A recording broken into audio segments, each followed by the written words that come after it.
আল্লাহ নবী বলেন সৎ বন্ধু আর অসৎ বন্ধুর দৃষ্টান্ত হলো আতর বিক্রেতা আর কামারের মতো। কার মতো? আতর বিক্রেতা আর কামার। নবীজি বলেন আতর বিক্রেতার কাছে যদি তুমি যাও, লা ইয়াদামুকা মিন সাহিবিল মিসকি ইম্মা তাশতারিহি আও তাজিদু মিনহু রিহা। আতর বিক্রেতার কাছে যদি তুমি যাও, যাওয়ার পর হয়তো তুমি তার কাছ থেকে আতর কিনবা, আতর কেনার টাকা যদি না থাকে অন্তত ফিরি ফিরি তার থেকে আতরের ঘ্রাণ পাইবা। আতর না কিনলে আতরের ঘ্রাণ পাবেননি। আতর বিক্রেতার কাছে গিয়া হয়তো আপনি আতর কিনবেন, যদি টাকা না থাকে আতরের ঘ্রাণ পাবেননি। তো রাসূল বলেন আতর বিক্রেতার দোকানের সামনে গেলে লস নাই, টাকা থাকলে আতরটা কিনবা, না থাকলে যদি না কিনতে পারো অন্তত আতরের ঘ্রাণ তো পাইলা, তাই তোমার লস হয় নাই, অন্তত ফিরি ফিরি নাকে তো আতরের সুগন্ধি পাইছো। এটা হলো সৎ বন্ধু। রাসূল বলেন সৎ বন্ধুর সাথে যখন তুমি থাকবা, এই সৎ বন্ধুর মতো তুমি হইতে না পারলেও তার কিছু গুণাগুণ তোমার মাঝে আসবে। আর অসৎ বন্ধু, রাসূলুল্লাহ সাল্লাল্লাহু আলাইহি সাল্লাম বলেন আম্মা কিরুল হাদ্দাদ, কামারের দোকানের সামনে যখন তুমি যাইবা, ইম্মা ইউহরিকু বাদানাকা আও সাওবা, কামারের দোকানে যাওয়ার পর হয়তো আগুন তোমার শরীর অথবা তোমার কাপড় পুরায়া দিবে। যদি আপনি বলেন না আমার কাপড় পুড়বে না, শরীরের মধ্যেও আগুন লাগবে না, আল্লাহ নবী বলেন আও তাজিদু মিনহু রিহান খাবিসা, অন্তত দুর্গন্ধ তো তুমি পাইবা। কি গন্ধ? আতর বিক্রেতার কাছে গেলে আতর কিনতে যদি না পারো ঘ্রাণ পাইবা, কামারের কাছে গেলে তোমার শরীরে আগুন যদি নাও লাগে খারাপ দুর্গন্ধ তুমি পাইবা। সৎ বন্ধুর কাছে গেলে সৎ মানুষ নাও যদি হতে পারো ভালো কিছু গুণাগুণ পাইবা। অসৎ বন্ধুর কাছে গেলে অসৎ বন্ধু যদি তোমার নষ্ট নাও করে এরপরও তার কিছু খারাপ স্বভাব তোমার মধ্যে এসে যাবে আর তোমার জীবনটা নষ্ট করে দিবে। এই জন্য রাসূল বললেন বন্ধু নির্বাচনে খুব সতর্কতা অবলম্বন করা। আল্লাহ আমাদেরকে বুঝার তৌফিক দান করেন। বন্ধু নির্বাচনে সূরা তাওবার ৭১ নম্বর আয়াতে আল্লাহ বলেন আল মুমিনুনা ওয়াল মুমিনাতু বা'দুহুম আউলিয়াউ বা'দ, ঈমানদার একে অপরের বন্ধু। কোন ঈমানদার? ইয়া'মুরুনা বিল মা'রুফ, যেই ঈমানদার সৎ কাজের আদেশ করে, ওয়ায়ানহাউনা আনিল মুনকার, অসৎ কাজ থেকে নিষেধ করে। কয়টা হলো গুণ? দুইটা। সৎ কাজের আদেশ, অসৎ কাজ থেকে নিষেধ। ওয়ায়ুকিমুনাস সালাহ, নামাজ কায়েম করে। 4 ওয়ায়ুতুনাজ যাকাহ, যাকাত দেয়। তাহলে ইয়া'মুরুনা বিল মা'রুফ, নেক কাজের আদেশ করে, ওয়ায়ানহাউনা আনিল মুনকার, অসৎ কাজ থেকে নিষেধ করে, ওয়ায়ুকিমুনাস সালাহ, নামাজ কায়েম করে, ওয়ায়ুতিউনাল্লাহ ওয়া রাসূলাহ, আল্লাহ এবং তার নবীর আনুগত্য করে। এটা এই আয়াতে। অন্য আয়াতে আসছে যাকাত দেয়। আল্লাহ বলেন উলাইকা সায়ারহামুহুমুল্লাহ, এরাই তারা যাদেরকে শীঘ্রই আল্লাহ রহমতের চাদরে আবদ্ধ করবেন। তো বন্ধু নির্বাচনে দেখতে হবে আমার বন্ধুরা নেক কাজের আদেশ করে কিনা, অসৎ কাজের নিষেধ করে কিনা, নামাজ পড়ে কিনা, আল্লাহ আর তার নবীর আনুগত্য করে কিনা, যাকাত আদায় করে কিনা, সদকা করে কিনা আমার বন্ধু, এটা দেখতে হবে। সূরা তাওবার ১১৯ নম্বর আয়াতে আল্লাহ বলেন আরেকটা গুণের কথা, ইয়া আইয়ুহাল্লাযীনা আমানুত্তাকুল্লাহা ওয়া কুনু মা'আস সাদিকিন, হে ঈমানদারগণ তোমরা আল্লাহকে ভয় করো আর সত্যবাদীদের সাথে তোমরা থাকো, সত্যবাদীদের সঙ্গী হও। আমার যে বন্ধুটা হবে সে যেন অবশ্যই সত্যবাদী হয়। সে কিবাদী হয়? সত্যবাদী হয়। তো অনেকগুলা গুণ জানলাম।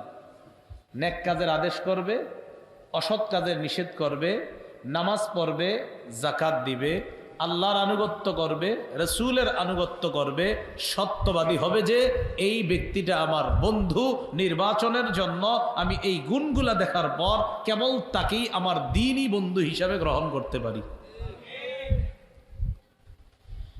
সহিহ বুখারীর বর্ণনা ৬৬০ নম্বর হাদিস, লম্বা হাদিস।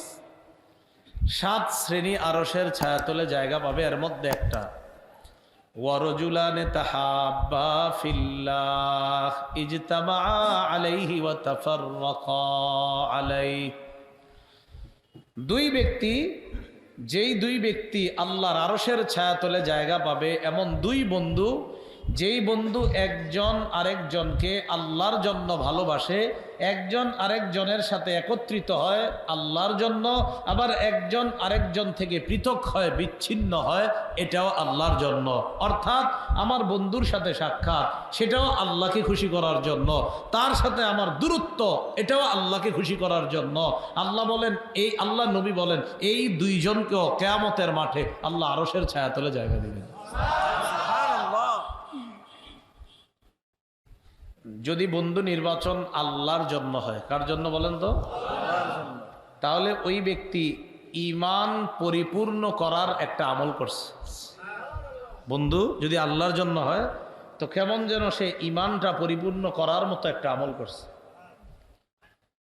আবু দাউদ শরীফের হাদিস 4681 নম্বর হাদিস। এই হাদিসের মধ্যে আসছে, ক্বালা রাসূলুল্লাহ সাল্লাল্লাহু আলাইহি ওয়াসাল্লাম, মান আহাব্বা লিল্লাহ ওয়া আবগাযা লিল্লাহ ওয়া আ'তা লিল্লাহ ওয়া মানা'a লিল্লাহ ফাকাদ ইসতাকমালাল ঈমান। রাসূলুল্লাহ সাল্লাল্লাহু আলাইহি সাল্লাম বলেন, যে ব্যক্তি কাউকে আল্লাহর জন্য ভালোবাসে, ওয়া আবগাযা লিল্লাহ আল্লাহর জন্য ঘৃণা করে, ওয়া আ'তা লিল্লাহ আল্লাহর জন্য দান করে, ওয়া মানা'a লিল্লাহ আবার আল্লাহর জন্যই দান করে না। এটা আবার কেমন? আল্লাহর জন্য দান করা, একটু আগে যে দান করছেন এটা আল্লাহর জন্য, আর আল্লাহর জন্য দান করে না কোনটা? আপনার কাছে একজন এসে বলল গানের অনুষ্ঠান আছে 10,000 টাকা দেন, এখানে না দেওয়াটা আল্লাহরে খুশি করা। রাসূল বলেন, এই 4 গুণ যার আছে, ফাকাদ ইসতাকমালাল ঈমান, এই ব্যক্তি ঈমানকে পরিপূর্ণ করলো। তাহলে 1 নাম্বার, যে কাউকে আল্লাহর জন্য ভালোবাসে, 2 নাম্বার কাউকে আল্লাহর জন্য ঘৃণা করে, 3 নাম্বার কাউকে আল্লাহর জন্য দান করে, 4 নাম্বার আবার আল্লাহকে খুশি করার জন্য দান করে না, এই ব্যক্তি ঈমান পরিপূর্ণ করলো। এখানে আবার মনোযোগ দিয়ে একটা কথা শুনতে হবে। অনেকে আপনারা যারা দান করেন, খুব মন দেন হাদিসটা, দান করার সময় আপনি ভালো কাজে দান করতে চান, পাশের আরেকজন আরে দিস না, বাদ দে, আছে না? যদি কেউ দান করে ভালো কাজে, আপনি পারলে দিবেন, না পারলে না করবেন না, কাউরে ওনাকে দিতে দেন। কোনো ব্যক্তি যদি কোথাও ভালো কাজে দান করে, পারলে আপনি সহযোগিতা করেন, না পারলে আপনি বাস চুপচাপ থাকেন, আরেকজন দান করলে তাকে আপনি দান করেন। সূরা মুনাফিকুনের মধ্যে আসছে, আল্লাহ বলেন, হুমুল্লাযীনা ইয়াকুলুনা লা তুনফিকু আলা মান ইনদা রাসূলিল্লাহি হাত্তা ইয়ানফাদ্দু। আব্দুল্লাহ ইবনে উবাই মুনাফিকদের লিডার। এই লিডার তার সাথীদেরকে বলল, মদিনায় যাওয়ার পর মুহাম্মদ সাল্লাল্লাহু আলাইহি সাল্লামের সাথে যেই সাহাবীরা আছে তাদেরকে দান করবা না, দান না করলে দেখবা এইগুলা নবীর থেকে দূরে সরে যাবে। নাউজুবিল্লাহ। আপনাদের কি মনে হয় সাহাবীরা না খায়া থাকলে নবীরে ছেড়ে দিবে? এটা আব্দুল্লাহ ইবনে উবাই এই কথা বলল, কি তাদেরকে দান করবা না। তার ভাবসাব হলো, আমরা মদিনার মানুষ, আমরাই তো সাহাবীদেরকে পালতাছি, খাওয়াইতাছি, এটা হলো তার ভাবসাব। নাউজুবিল্লাহ। তো ইসলামের প্রথম দিকে আপনারা জানেন, যারা মক্কা থেকে হিজরত করে মদিনায় গেছে, ঘর বাড়ি টাকা পয়সা ধন সম্পদ সব ছেড়েই তো গেছে, একদম সব ছেড়ে চলে গেছে। তো স্বাভাবিকভাবেই শুরুর দিকে একটি অর্থনৈতিক অবস্থার অসচ্ছলতা ছিল, এটা হাদিস দ্বারাও বোঝা যায়। সহিহ বুখারীর একটা হাদিস শুনলে আপনারা স্পষ্ট হবে বিষয়টা। 6448 নম্বর হাদিস। উহুদের যুদ্ধের দিন মুসআব ইবনে উমাইর রাদিয়াল্লাহু তাআলা আনহু শহীদ হয়ে গেছে। মুসআব ইবনে উমাইর ওই সাহাবী, যেই সাহাবীরে দেখতে অনেকটা আল্লাহ রসুলের মতো দেখা যেত, নবীজির মতো। উহুদের যুদ্ধে এক কাফের মুসআব ইবনে উমাইরকে শহীদ করে দিস। শহীদ করার পর সে ঘোষণা দিল, মোহাম্মদকে আমি হত্যা করছি। আসলে কি মুহাম্মদ সাল্লাল্লাহু আলাইহি সাল্লামকে না, ওই যে চেহারা একটু মিল থাকার কারণে মনে করছে এটাই মনে হয় আমি হত্যা করছি। উহুদের ময়দানে কাফেররা খুশি যে আজকে বাস মুহাম্মদ শেষ। আসলে রসুলের এক সাহাবী শহীদ হয়েছে। তার ব্যাপারে হযরত খাব্বাব রাদিয়াল্লাহু তাআলা আনহু বলেন, হাজারনা মা রাসূলিল্লাহি সাল্লাল্লাহু আলাইহি ওয়াসাল্লাম, মক্কা থেকে হিজরত করে আমরা মদিনায় গেলাম। যাওয়ার পর ফামিন্না আমাদের মধ্যে এমন এমন অনেক সাহাবী, যে সাহাবীদের শুধুমাত্র এই নিয়তে আমরা হিজরত করেছিলাম, নুরিদ ওয়াজহাল্লাহ, আমরা একমাত্র আল্লাহকে খুশি করার জন্যই হিজরত করছি। ওয়াকা আজরুনা আলাল্লাহ, হিজরতের উদ্দেশ্য, এই হিজরত করার যে পারিশ্রমিক, যে প্রতিদান, এই প্রতিদান দুনিয়াতে চাই না, আল্লাহর কাছে আমরা চাই। হিজরত করছি, এটার ফলাফল কি? কয় ফলাফল আল্লাহর কাছে চাই। তো বলতেছে খাব্বাব যে আমাদের মধ্যে কিছু সাহাবী এমন, যারা হারে হিজরত করার পর দুনিয়া থেকে বিদায় নিছে, এমন অবস্থায় টাকা পয়সা কিছুই কামাই করতে পারে নাই। কয় তাদের মাঝে একজন মুসআব ইবনে উমায়ের, উহুদ যুদ্ধের দিন শহীদ হয়ে গেছে। শহীদ হওয়ার পর তারকা নামিরাতান, মুসআব ইবনে উমায়ের দুনিয়ার মধ্যে রেখে যাওয়ার মতো একটা পশমি কাপড় ছাড়া আর কিছুই রেখে যায় নাই, একটা পশমের কাপড়। মক্কায় থাকা অবস্থায় মুসআব ইবনে উমায়ের ঘর বাড়ি কম্বল লেপ্তশকের অভাব নাই। ইসলাম গ্রহণ করার কারণে সম্পদ, পরিবার পরিজন সব থেকে মা বাবা বের করে দিস, যাও, সম্পদ পাবা না, পরিবার পাবা না, কিচ্ছু পাবা না, যাও। মুসআব ইবনে উমায়ের কয় কিচ্ছু লাগবে না, নবীরে চাই। চলে গেছে। উহুদের যুদ্ধে শহীদ। তো শহীদ হওয়ার পর কাফন দিতে হইব না, কাফনে কাপড় কই পাইব? সাহাবীদের সবারই হালাত খারাপ। তো ওই যুগে আপনার যারা শহীদ হইতো তাদের গায়ের কাপড়টা দিয়েই তাদেরকে কাফন দেওয়া হতো। মুসআব ইবনে উমায়ের সম্পদ বলতে শুধুমাত্র একটা পশমি কাপড় ছাড়া আর কিচ্ছু নাই। সাহাবীরা বলেন ফাইদা গাত্তাইনা রাসা বাদাত রিজলাহ, তার একটা মাত্র কাপড় দিয়ে যখন আমরা তার মাথা ঢাকি, তার পা দুইটা খুলে যায়। কাফন দিতে গেছি, মাথা ঢাকছি, পা খুলে গেছে। ওয়াইদা গাত্তাইনা রিজলাইহি বাদা রাসু, যখন পা ঢাকতে গেছি মাথা খুলে যায়। বুঝে আসছেন আপনাদের? মাথা ঢাকতে যাই পা খুলে, পা ঢাকতে যাই মাথা খুলে। কি করি, কেমনে তার কাফন দিব? এখন নবীজি আমাদেরকে বললেন ফাআমারানা রাসূলুল্লাহ সাল্লাল্লাহু আলাইহি ওয়াসাল্লাম আন নুগাত্তিয়া রাসা, রাসূলুল্লাহ সাল্লাল্লাহু আলাইহি সাল্লাম আমাদেরকে বললেন আমরা যেন মুসআব ইবনে উমায়ের মাথাটা ঢাকি। নবীজি আমাদেরকে বললেন আমরা যেন মুসআব ইবনে উমায়ের মাথা ঢাকি। ওয়ানাজআলা আলা রিজলাইহি শাইআম মিনাল ইজখির, আর তার পায়ের মধ্যে যেন ইজখির ঘাস দিয়ে দিই। কি ঘাস? ইজখির ঘাস ছিল, এই ঘাস যেন তার পায়ের মধ্যে আমরা দিয়ে দিই। বিসমিল্লাহ। আল্লাহুম্মা লাকাল হামদু ওয়া লাকাশ শুকর। তো আমরা কি করলাম? তার মাথা ঢাকলাম, পায়ের মধ্যে ইজখির ঘাস দিয়ে তাকে দাফন করলাম। একটু ভাবেন, একজন সাহাবী, যেই সাহাবীর ঘর বাড়ি টাকা পয়সা সব ছিল মক্কায়, হিজরত করে মদিনায় গিয়েছে, অর্থনৈতিক অবস্থা এমন যে মারা যাওয়ার পর তাকে কাফন দেওয়ার মতো এমন একটা কাপড় নাই যে তার পা মাথা পুরাটা ঢাকা যায়। মাথা ঢাকছে, পা খুলে, পা ঢাকে, মাথা খুলে। রাসূল কয় মাথাটা ঢাকো, পায়ের মধ্যে ঘাস দিয়ে তাকে দাফন করে দাও। এই ছিল সাহাবীদের অবস্থা। তো এই দুর্বলতাটাকে ওই আব্দুল্লাহ ইবনে উবাই মুনাফিক কাজে লাগায়। কি কয়? তো এগুলারে দান করবা না, গেলে দেখবা রাসূলের থেকে এরা দূরে সরে যাবে। নাউজুবিল্লাহ। রাসূলের সাহাবী আবু হুরায়রা রাদিয়াল্লাহু তাআলা আনহুর নাম শুনছেন না? আচ্ছা, আবু হুরায়রা রাদিয়াল্লাহু তাআলা আনহুর বর্ণনা, সহিহ বুখারীর বর্ণনা 6452 নাম্বার হাদিস। আপনারা একটু আগে যারা দান করছেন, দান করে আপনারা ঠকেন নাই, একটু মন দিয়ে শোনেন কথাটা। আমাদের আলোচনা চলতেছে 4টা গুণ থাকা: আল্লাহর জন্য কাউরে ভালোবাসা, আল্লাহর জন্য কাউরে ঘৃণা করা, 3 নাম্বার আল্লাহর জন্য কাউরে দান করা, আবার আল্লাহর জন্য দান না করা। আবু হুরায়রা রাদিয়াল্লাহু তাআলা আনহুর বর্ণনা, তিনি বলেন আল্লাহিল্লাযী লা ইলাহা ইল্লাহু, ওই আল্লাহর কসম যিনি ছাড়া কোনো ইলাহ নাই।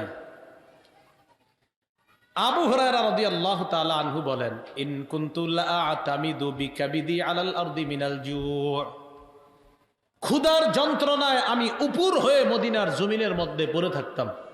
ক্ষুধার যন্ত্রণায় উপুর হয়ে পড়ে থাকতাম, পেটটা মাটির সাথে লাগায় গড়াগড়ি করতাম।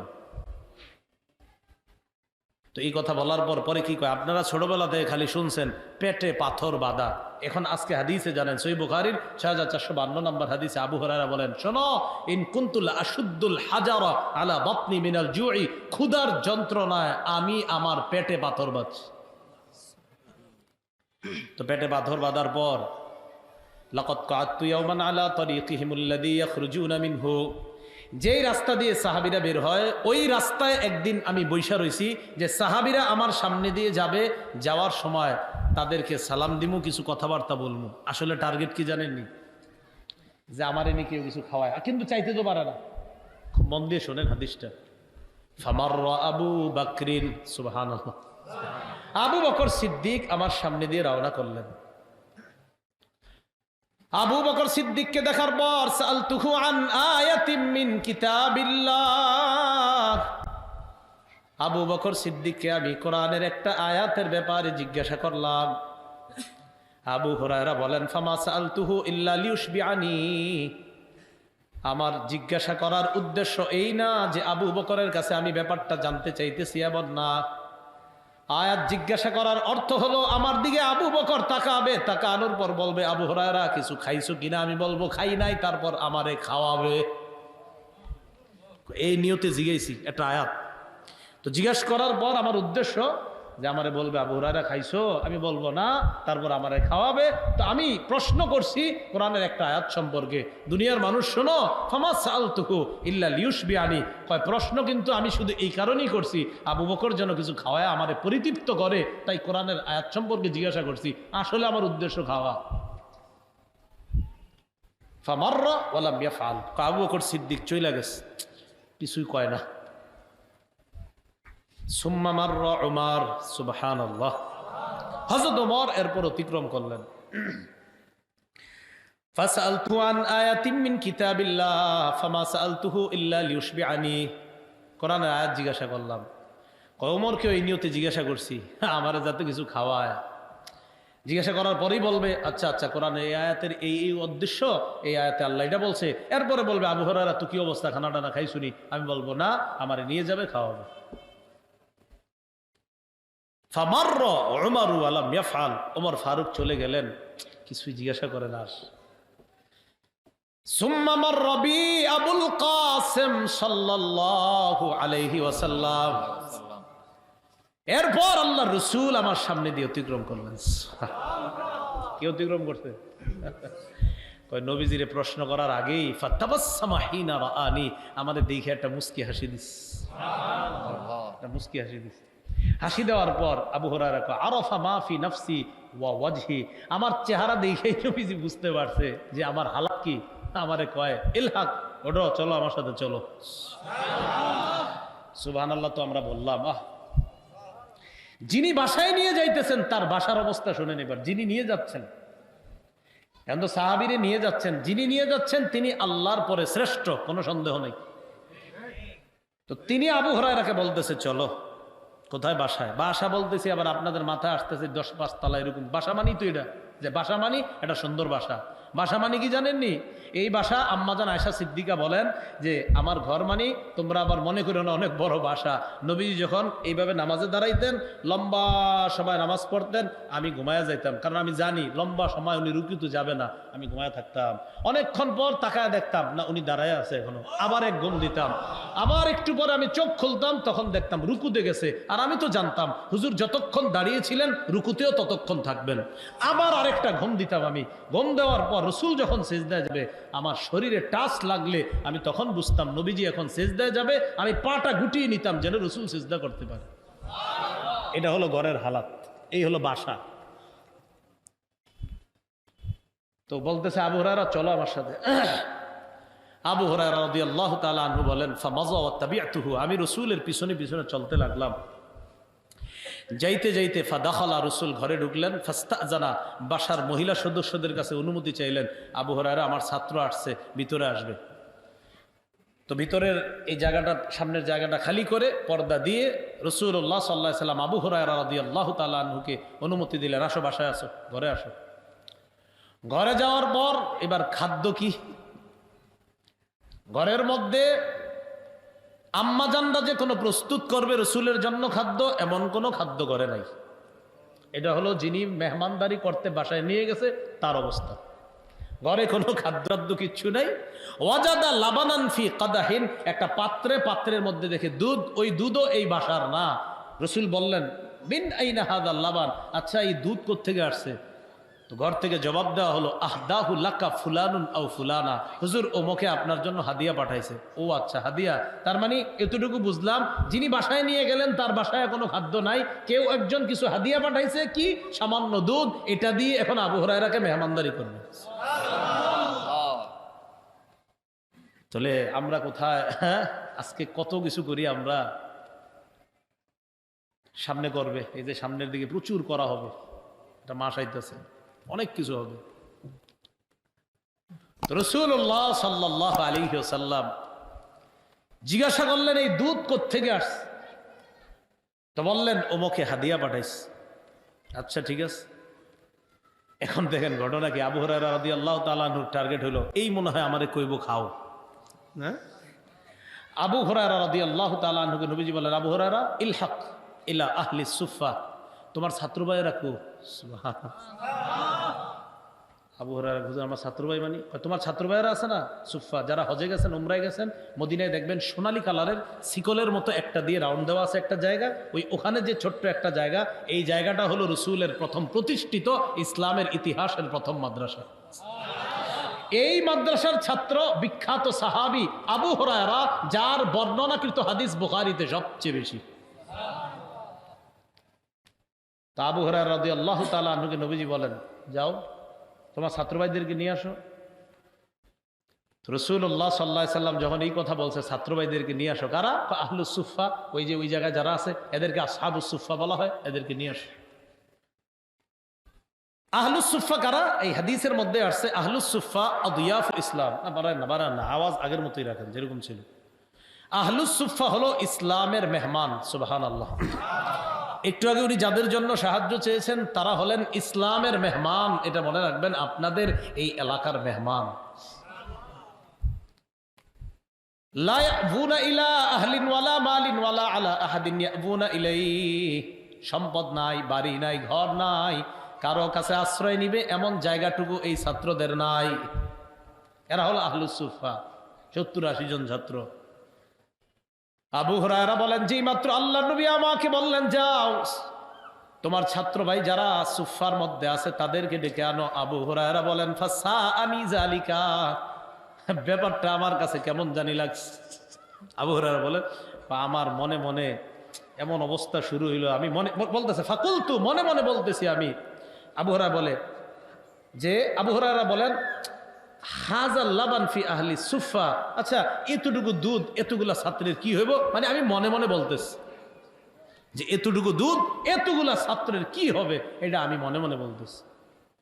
এই কথা বলার পর আবু হুরায়রা বলেন, ফাইদা যা আনি আমারও, আমি জানি রসুল একটু পরে আমার সামনে আসলে আমারে হুকুম দিবে, যাও খাওয়াও, কিন্তু অতিহিব, আমিও তাদেরকে খাওয়াইতে হবে। তো যেহেতু আমি জানি নবী যেটা বলছে এটা করতেই হবে, তো এইখানে আমি কোনো আর চিন্তা ভাবনা না করে আমি আল্লাহ রসুল সাল্লাল্লাহু আলাইহি সাল্লামের হুকুম পালন করে ফাদাউতুহুম, আমার ছাত্র ভাই যা আছে সবগুলারে গিয়ে দাওয়াত দিলাম। বললাম, নবীজি সাল্লাল্লাহু আলাইহি সাল্লাম তার ঘরের সামনে যাইতে বলছে, তোমাদের সবাইরে দাওয়াত দিস। ওনার মন কিন্তু খারাপ, কারণ ইদ্দুর দুধ কয়জন খাইব, দাওয়াত দিয়ে নিয়ে গেছে। নিয়ে যাওয়ার পর হাদিসের বর্ণনা, ফাআখাযু মাজালিসাহুম মিনাল বাইত, বাড়ির সামনের যতটুকু জায়গা সব ছাত্ররা বসে গেছে। একটু কল্পনা আনন্দ, নবীজির বাসার সামনে আল্লাহ রসুলের ছাত্ররা বসা, কত সুন্দর দৃশ্য। আবু হুরায়রা বলেন, আল্লাহ রসুল দায়িত্বটা আমাকে দিলেন, আবু হুরায়রা খোঁজ নাও, এই পাত্রটা নাও, ফাতিহিম, তোমার ছাত্র ভাইদেরকে খাওয়ানো শুরু করো, পাত্র নাও। আবু হুরায়রা বলেন, ফাজালতু উতিহিল লাবান ফাজালতু উতিহির রাজুল, একজন একজন করে দুধ খাওয়ানো শুরু করলাম।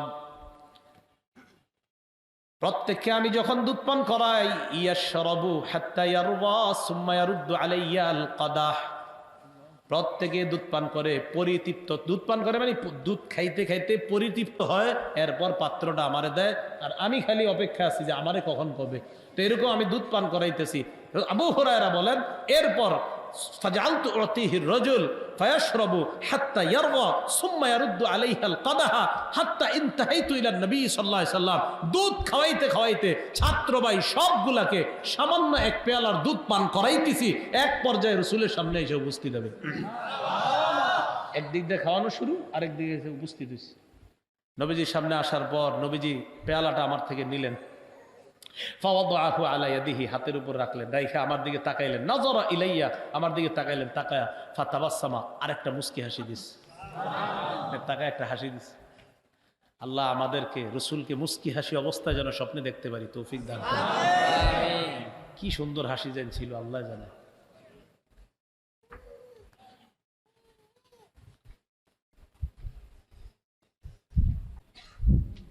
আবু হুরায়রা রাদিয়াল্লাহু তাআলা আনহুকে আল্লাহ রাসূল বললেন, উকুদ, বসো। সুবহানাল্লাহ, বসো।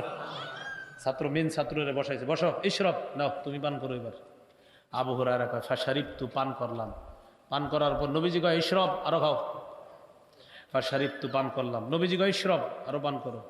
আমি পান করলাম। ফামা যালা ইয়াকুলু ইশরাব, বলতেছে, খালি বলতেছে আরো খাও, আরো খাও, আরো খাও, পান করো। আবু হুরায়রা কয় ওয়াল্লাযী বাসাকা বিল হক, আল্লাহর কসম যিনি আপনাকে পাঠাইছে, লা আজিদু লাহু মাসলাকান, আর তো যাওয়ার মতো জায়গা নাই।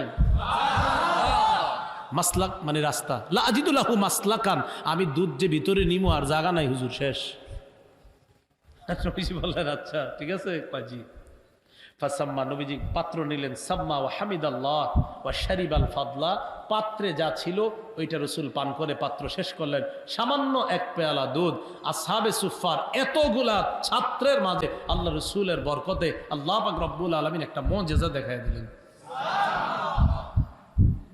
তো এই যে ছাত্রদের গরিবী অবস্থা, সাহাবীদের এই গরিবী অবস্থাটা মুনাফিকরা এটারে দুর্বলতা ভাইবা বলতো, এদেরকে দান করবা না, এদেরকে দান বন্ধ করে দিলে এরা দেখবা নবীর থেকে দূরে সরে যাবে। কি বলেন আপনারা, সাহাবীরা কিছু না পাইলে নবীর থেকে দূরে সরে যাবে?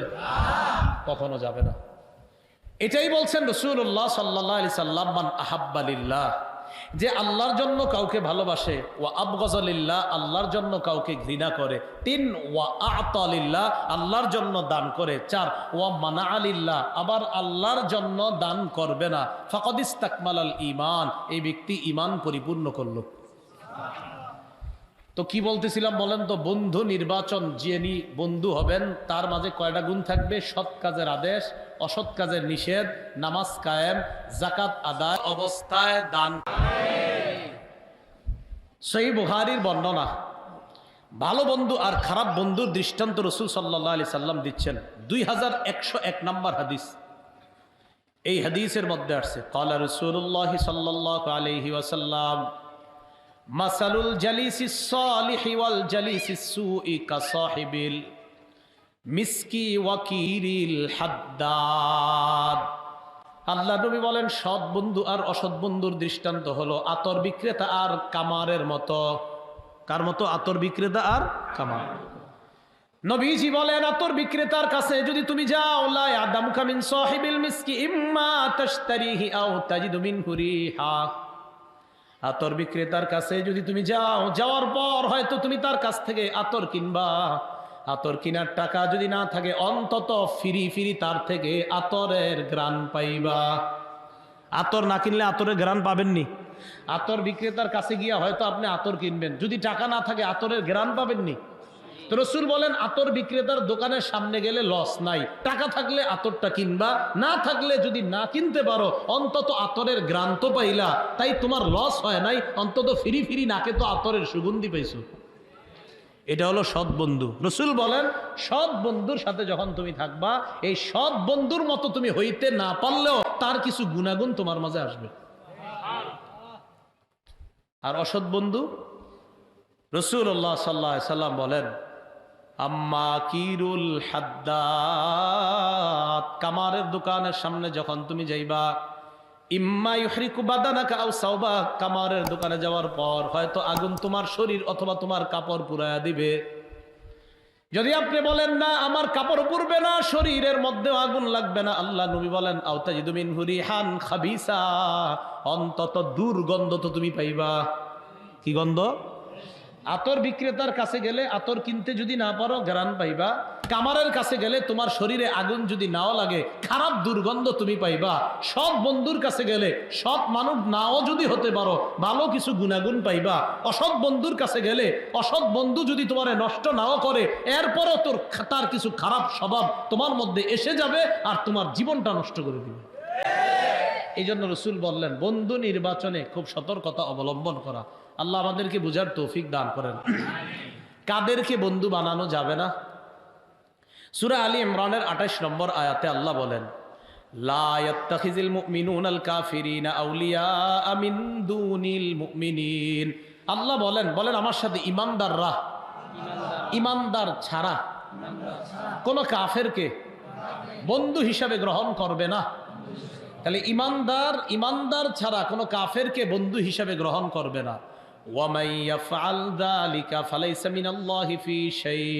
আল্লাহ বলেন কেউ যদি ইমানদার ছাড়া অন্য কাউকে বন্ধু হিসাবে গ্রহণ করে, আল্লাহর সাথে তার কোনো সম্পর্ক থাকবে না। তাহলে এই আয়াত থেকে জানলাম কাফেরদেরকে বন্ধু হিসাবে গ্রহণ করা যাবে না। সূরা নিসার 144 নম্বর আয়াতে আল্লাহ বলেন, ইয়া আইয়ুহাল্লাযীনা আমানু লা তাত্তাখিযুল কাফিরিনা আউলিয়া মিন দুনিল মুমিনিন। হে ইমানদারগণ, তোমরা মুমিন ছাড়া কোনো কাফেরকে বন্ধু হিসাবে গ্রহণ করবা না। তাহলে বলেন তো কাদেরকে বন্ধু বানানো যাবে না? হ্যাঁ, কাদেরকে? কাফেরদেরকে। এগুলো 1 নম্বর কথা। 2, ইহুদি খ্রিস্টানদেরকে বন্ধু বানানো যাবে না। সূরা মাঈদার 51 নম্বর আয়াতে আল্লাহ বলেন, ইয়া আইয়ুহাল্লাযীনা আমানু লা তাত্তাখিযুল ইয়াহুদা ওয়ান নাসারা আউলিয়া। হে ইমানদারগণ, তোমরা ইহুদি খ্রিস্টানদেরকে বন্ধু হিসাবে গ্রহণ করবা না, তারা একে অপরের বন্ধু। ওয়ামাইয়াতাওয়াল্লাহুম মিনকুম, আল্লাহ বলেন ইমানদার তোমাদের মধ্য থেকে কেউ যদি কোনো কাফেরকে বন্ধু বানায় নাও, ফাইন্নাহু মিনহুম, ওই ব্যক্তি ওই কাফেরদের অন্তর্ভুক্ত হয়ে যাবে। বলেন নাউজুবিল্লাহ। ইহুদি খ্রিস্টানদেরকে বন্ধু হিসাবে গ্রহণ করবা না, যদি করো তুমিও তাদের অন্তর্ভুক্ত হয়ে যাবা। আল্লাহ হেফাজত করেন। আমিন। সূরা মাঈদার 57 নম্বর আয়াতে আল্লাহ বলেন, যারা আমাদের ইসলাম ধর্ম নিয়ে খেল তামাশা করে, ইসলামকে যারা উপহাস করে, ইকু দিয়েন না, সাউন্ড কমান, যারা ইসলাম ধর্মকে খেল তামাশার পাত্র বানায়, ইসলাম নিয়ে যারা খেলা করে, দিন নিয়ে যারা খেলা করে, তাদেরকে বন্ধু হিসাবে গ্রহণ করা যাবে না। ভালো করে বুঝছেন, আমাদের মুসলমানদের মধ্যে অনেকে ইসলাম নিয়ে তামাশা করে, তার নাম মুসলমান, কিন্তু ইসলাম নিয়ে সে তামাশা করে। আমরা তাদেরকে বলবো আপনার নাম পরিবর্তন করে অন্য নাম রাখেন। মুসলমান নাম ধারণ করে আপনি ইসলাম নিয়ে তামাশা করা মানে আপনি ভণ্ডামি করা। আপনার নাম মুসলমান কেন? আপনি ইসলাম নিয়ে তামাশা করবেন? আল্লাহ সূরা মাঈদার 57 নম্বর আয়াতে বলেন, ইয়া আইয়ুহাল্লাযীনা আমানু লা তাত্তাখিযুল্লাযীনা ইত্তাখাযু দীনাকুম হুজওয়া ওয়া লাইবাম মিনাল্লাযীনা উতুল কিতাবা মিন ক্বাবলিকুম ওয়াল কুফফারা আউলিয়া। আল্লাহ বলেন হে ঈমানদারগণ, লা তাত্তাখিযুল্লাযীনা ইত্তাখাযু দীনাকুম হুজওয়া, তোমরা তাদেরকে বন্ধু হিসাবে গ্রহণ করবা না। আল্লাযী, যারা, লা তাত্তাখিযুল্লাযীনা, যারা, ইত্তাখাযু দীনাকুম, তোমাদের ধর্মকে বানায় গ্রহণ করে, হুজওয়া, উপহাসের পাত্র হিসাবে, ওয়া লাইবা, আর খেল তামাশার পাত্র বানায়, তাদেরকে তোমরা বন্ধু হিসাবে গ্রহণ করবা না। আল্লাহ আমাদেরকে হেফাজত করেন। আমিন। এ হলো 3 নাম্বার।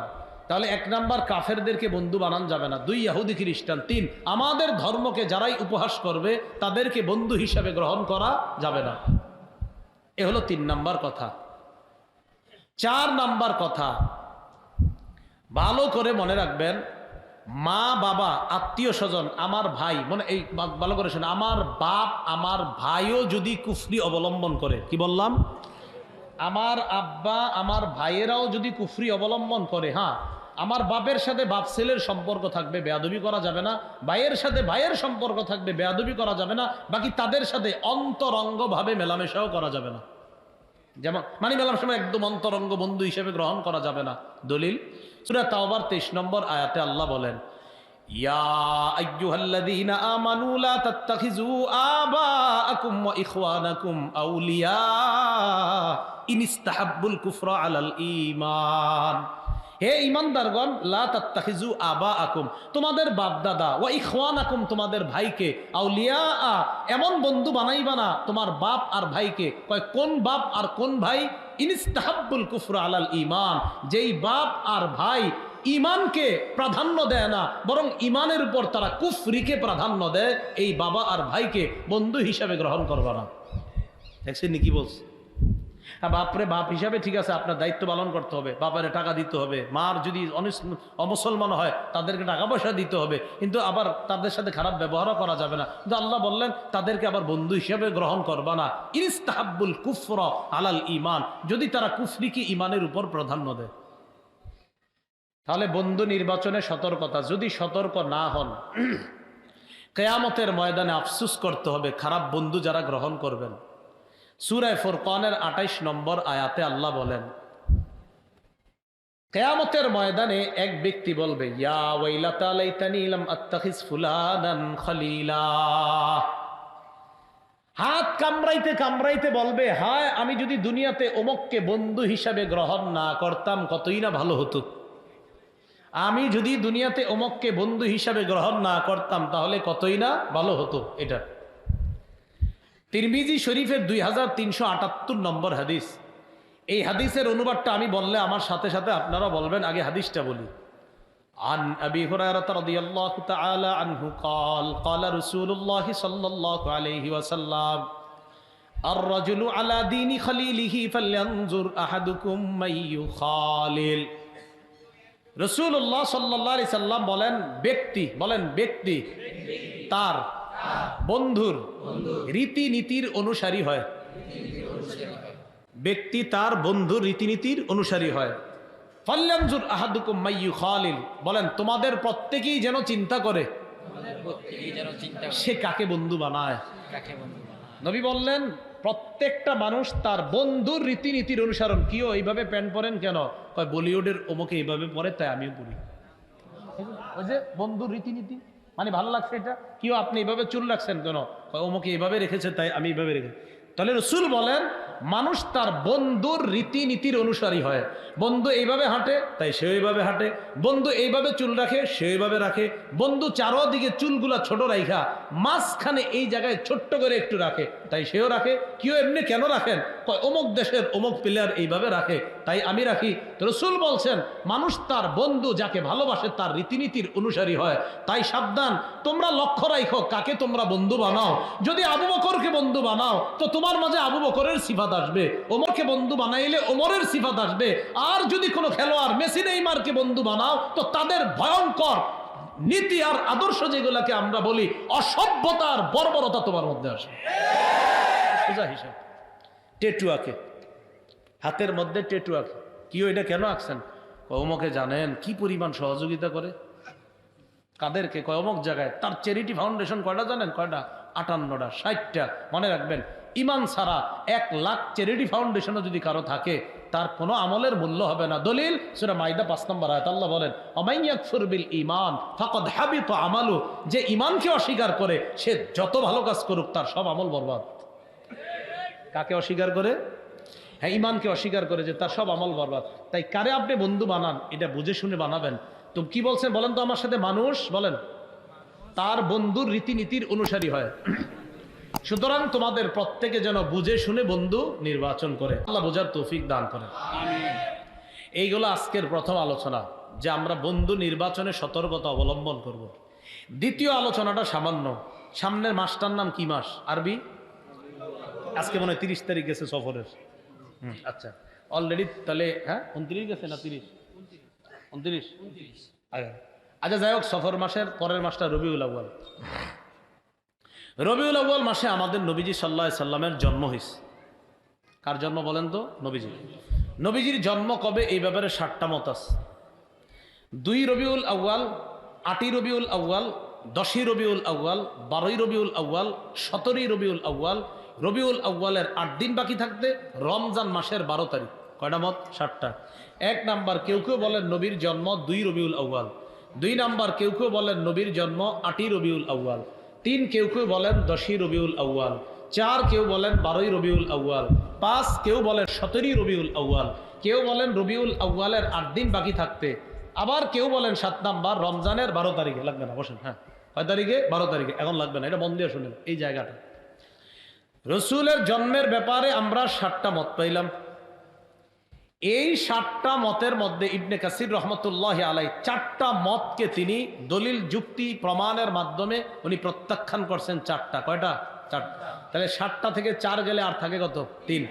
3টা মত নিয়ে তিনি আলোচনা করেছেন। 2, 8, 12 বলেন 2, 8, 12। 2 তারিখে নবীর জন্ম।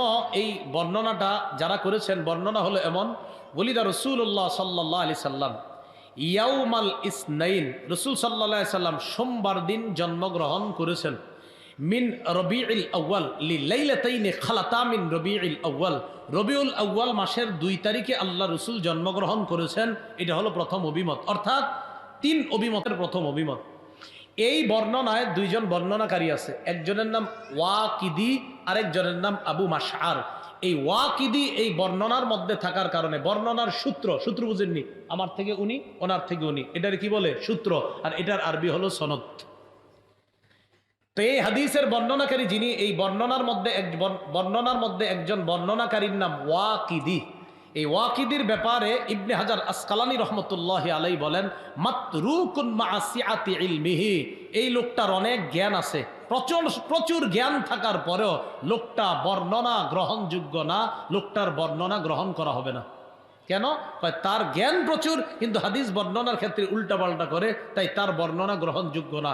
অতএব 2 রবিউল আউয়াল নবীর জন্ম, বর্ণনাটি নিতান্তই দুর্বল, তাই এই বর্ণনা বাদ রইল 2টা, 8 এবং 12। 8 তারিখে নবীর জন্ম, এটা যারা বলে, ব্যাপারটা এইভাবে। ইমামুল মাগাজি মুহাম্মদ ইবনে ইসহাক বলেন, কানা মাউলিদুহু সাল্লাল্লাহু আলাইহি সাল্লাম আমাল ফিল, রাসূল সাল্লাল্লাহু আলাইহি সাল্লামের জন্ম হস্তি বাহিনীর বছর, অর্থাৎ হস্তি বাহিনী যে বছর কাবার উপর হামলা চালিয়েছে, সে বছর আল্লাহ রসুলের জন্ম। এই ব্যাপারে সারা দুনিয়া একমত। তাহলে বলেন তো, হাতি বাহিনী কাবার উপর যে বছর হামলা চালাইছে, ওই বছর রসুলের জন্ম। এখন আমরা হিসাব করি, যেই বছর রসুলের জন্ম, হস্তি বাহিনীর ঘটনাটা যেই বছর ঘটছে, এই ঘটনার 50 দিন পর নবীর জন্ম হয়েছে। কয়দিন পর? হাতি বাহিনী কাবার উপর হামলা চালানোর জন্য যেদিন আসছে, এই দিনের কয়দিন পর রসুলের জন্ম? 50 দিন। এখন আমরা খুঁজবো যে রসুলের জন্মটা তাহলে 50 দিন পর যদি হয়, আমরা যদি এখন খুঁজি কাবায় হামলা চালাইছে হস্তি বাহিনী কবে, এই তারিখটা পাইলে নবীর জন্ম তারিখটা পাওয়া সহজ।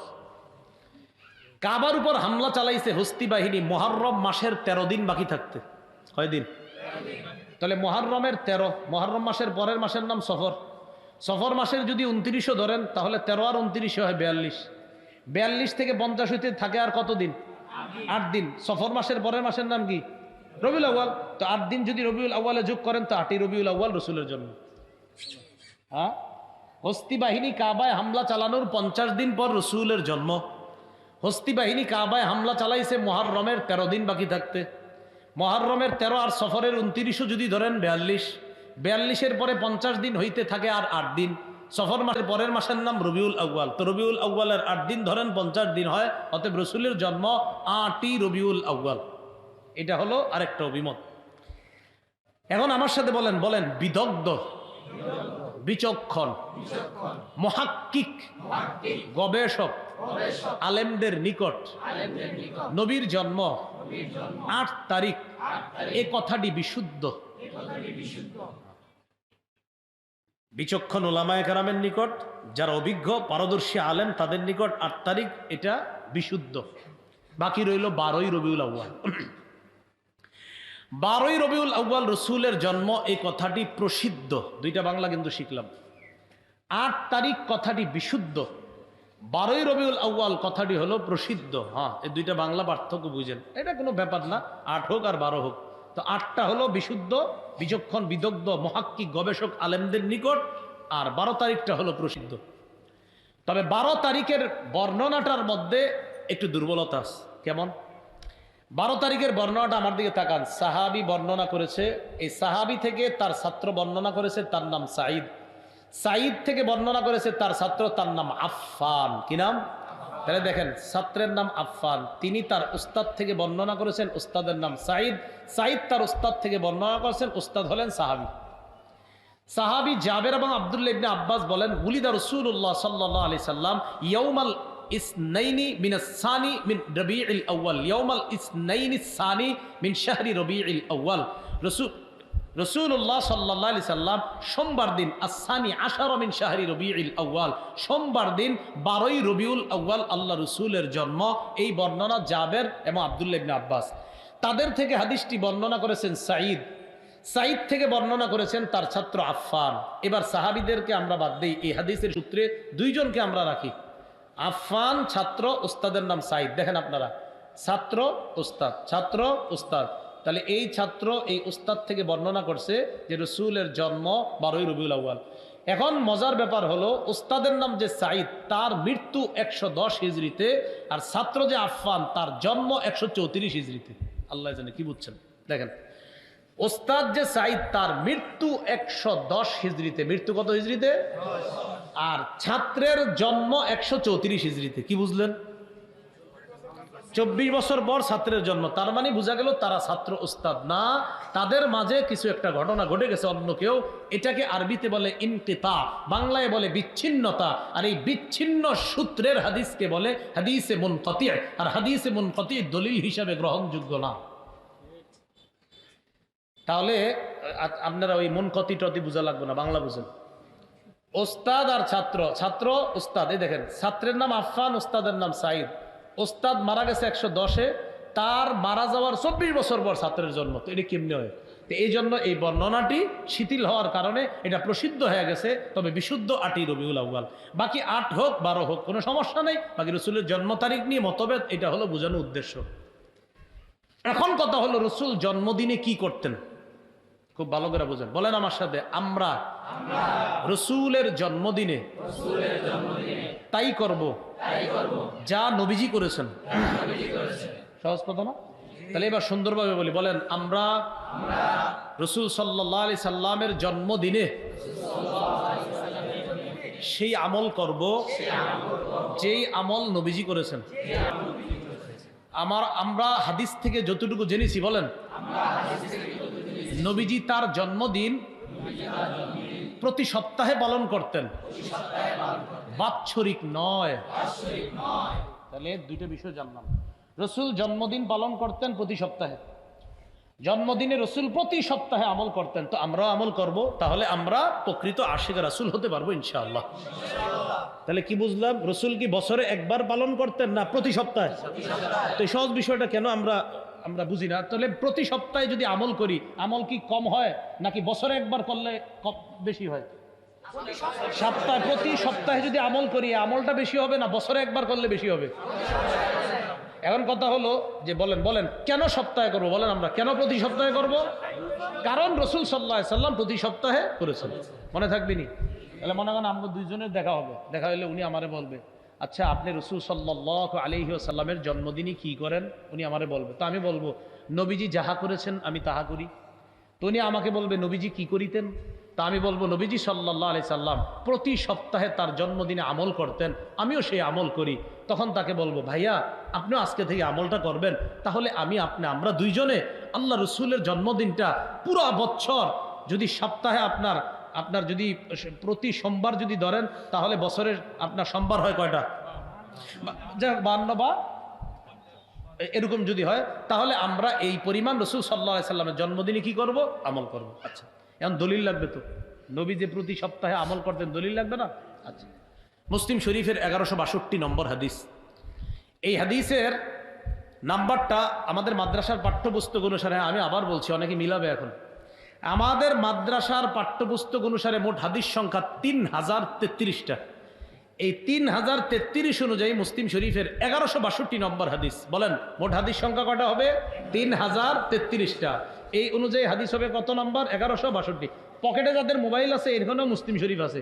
এই মুসলিমে হাদিস সংখ্যা আছে 7453টা। এটা না, কিন্তু আমাদের মাদ্রাসার মূল কিতাবে যেটা 3033, আমি জানি আপনাদের মোবাইলে দেখেন এখনই 7453টা, বুখারীতে 7563টা, ওইটা ঠিক আছে। আবার মুসলিম শরীফেরটা এটা মিলবে না।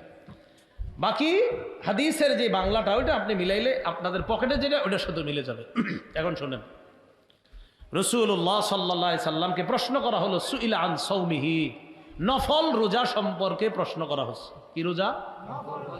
রোজা। নবীজি একটু রাগ হয়ে গেছে, নফল রোজা সম্পর্কে জিজ্ঞাসা করছে যে আমার সাহাবীরা কি পারবে আমি যদি রোজার কথা বলি? এই কথা বলার পর নবীজি একটু রাগ হয়েছে। রাগ হওয়ার পর হযরত ওমর ফারুক বললেন, রদিনা বিল্লাহি রব্বা ওয়া বিল ইসলামি দীনা ওয়া বি মুহাম্মাদিন রাসূলা ওয়া বি বাইআতিনা বাইআতা। হযরত ওমর বললেন, আমরা আল্লাহকে রব হিসাবে পেয়ে খুশি, ইসলামকে ধর্ম হিসাবে পেয়ে খুশি, মুহাম্মদ সাল্লাল্লাহু আলাইহি সাল্লামকে রাসূল হিসাবে পেয়ে খুশি, তার কাছে আমরা বায়াত যে করেছি এই বায়াত পেয়েও আমরা খুশি। এটার উদ্দেশ্য হলো হযরত ওমর ফারুক এটা বলার পরে নবীজির একটু রাগ কমছে। কমার পর নবীজি সাল্লাল্লাহু আলাইহি সাল্লাম, আপনার অনেক সময় রাগ হইলে ওমর ফারুক রাদিয়াল্লাহু তাআলা আনহু মাঝে মাঝে এমন এমন কথা বলতেন, নবীজি হাইসা দিতেন। একদিন বিবিদের উপর রাগ করছে, বুখারীর বর্ণনা। রাগ করে ঘরে অভিমান করে বসে আছে। হযরত ওমর ফারুক আসছে, আসার পর ঢুকছে, ঢুকার পর হুজুর জানেন ইদানিং বিবিরা তাদের স্বামীদের সাথে কেমন কেমন আচরণ করে? তো হযরত নবীজি কয়, তাই নাকি, কি হয়েছে বলো তো আমারে। আর বললেন না, আমার বিবিও আমার সাথে আজকে আমার হঠাৎ বলতেছে, হ্যাঁ এরকম এরকম। তখন নবীজি কয়, তুমি কি করছো ওমর? আমি আমার বিবির গলা চাইপা ধরছি। নবীজি কয়, গলা চাপ দিছো? কয় হ্যাঁ। হাইসা দিচ্ছে নবীজি, আমি গলা চাইপা ধরছি, হাইসা দিচ্ছি। তোমার ফারুক রাদিয়াল্লাহু তাআলা নবীজির মেজাজ বুঝতেন। এই জন্য তো নবীজি বলছে, আমার পরে নবী নাই, যদি হতেন আল্লাহ ওমরকে বানাইতেন। নবী নাই, কারণ তার মেজাজ ছিল নবুয়তি মেজাজ। হযরত ওমর ফারুক এমন কিছু কথা বলছে যেই কথায় নবীজি খুশি হয়ে গেছে। এবার রসুলকে প্রশ্ন করা হয়েছে, খুব মন দিয়ে শুনবো আমরা। প্রশ্ন করা হলো, সুইলা আন সৌমি দাহারি, হুজুর সারা বছর যদি কেউ রোজা রাখে এই রোজার ব্যাপারে আপনার কি অভিমত? রাসূলুল্লাহ সাল্লাল্লাহু আলাইহি সাল্লাম জবাব দিলেন, লা সামা ওয়ালা আফতার, যে ব্যক্তি সারা বছর রোজা রাখে সে রোজা রাখেও নাই, রোজা ভাঙ্গেও নাই। মানে এই রোজায় রসুল উৎসাহ দেন নাই, নাজায়েজ বলেন নাই, বলছে সে রোজা রাখেও নাই, সে রোজা ভাঙেও নাই। এর মানে এই রোজায় রসুল উৎসাহ দেয় নাই যে কেউ সারা বছর রোজা রাখুক। প্রশ্ন নাম্বার 1। 2 নম্বর প্রশ্ন, প্রশ্নগুলো খুব মনে রাখবেন। সুইলান সাওমিয়াও মাইনি ওয়া ইফতারিয়াউম, প্রশ্ন করা হলো, হুজুর কেউ যদি টানা 2 দিন রোজা রাখে, এর পরের দিন রোজা না রাখে, এরপরে আবার 2 দিন রোজা, 1 দিন গ্যাপ, 2 দিন রোজা 1 দিন গ্যাপ, এই রোজার ব্যাপারে আপনার কি মত? বুঝছেন নি কথাটা? 2 দিন রোজা, আজকে রাখলেন, কালকে রাখলেন, পরের দিন গ্যাপ, আবার 2 দিন রোজা, পরের দিন গ্যাপ।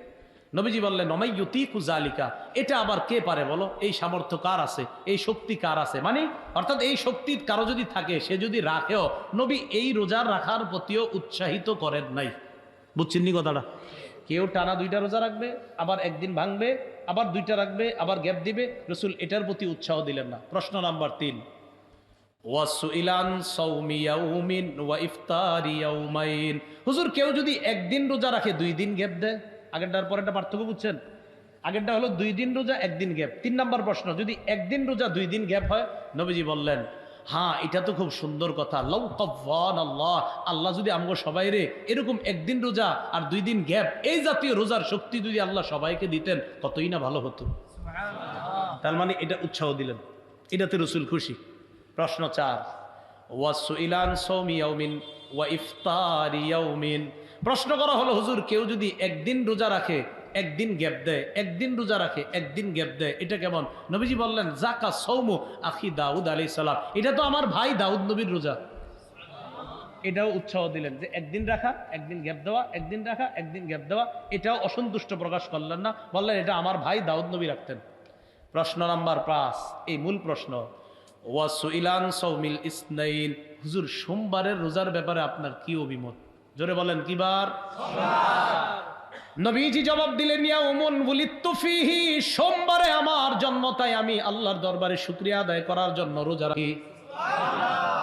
তা আল্লাহ নবী নিজের জন্মদিন পালন করলেন খাইয়া না না খাইয়া? কথা বোঝার চেষ্টা করুন। নবীজি বললেন, এটা এমন দিন যেই দিনে আমার জন্ম হয়েছে, আমি জন্ম হওয়ার কারণে এই দিন আল্লাহর কাছে শুকরিয়া আদায় করার জন্য সোমবার রোজা রাখি। শুধু তাই না, সোমবার বুইস্তু ফিহি, সোমবার আমারে নবুয়ত দেওয়া হয়েছে। ওয়া উনজিলা আলাইয়া, শুধু তাই না, সোমবারে আমাকে কোরআন দেওয়া হয়েছে।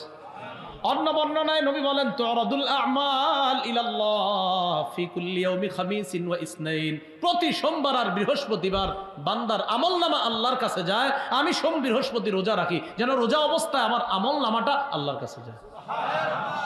তাহলে সোমবারে রোজার ব্যাপারে জিজ্ঞেস করা পরে নবী বললেন, সোমবারে আমার জন্ম, সোমবারে আমাকে নবুয়ত দেওয়া হয়েছে, সোমবারে আমার উপর কোরআন নাজিল হয়েছে, সোমবারে আমলনামা আকাশে যায়, তাই প্রতি সোমবার আমি রোজা রাখি। তাহলে রাসূল সাল্লাল্লাহু আলাইহি সাল্লাম তার জন্মদিনে আমল করতেন বাৎসরিক,